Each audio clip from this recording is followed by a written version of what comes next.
তুমি আবার কবুতরের বাচ্চা, আমার অন্য ফুল, তুমি আবার উড়ে যাবে হেলিকপ্টার, ছাতি, তুমি আমার উড়ে হেলিকপ্টার,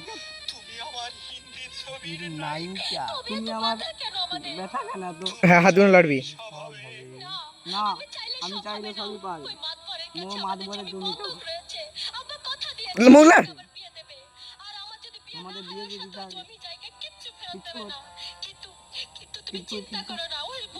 ওই বুড়ো বেশি দিন বাঁচবে না। তখন মুখ লাড় মুখ লাড়। কাঁদছো? কই কই কই কাঁদছি না তো আমি, হ্যাঁ, চোখে কোনো কান্না নেই। তোমার চোখে পানি। কেন কি বললো? তোমার কথা শোনো। তুমি কথা বলবে না, আমাকে কোনো সিঙ্গেল থাকতে দাও, আমাকে কেউ একটু সিঙ্গেল থাকতে দাও। পড়ে যাও না তুমি। ও হলো নি, তোমার ভিডিওটা হলো নি। এই যখন মুখটা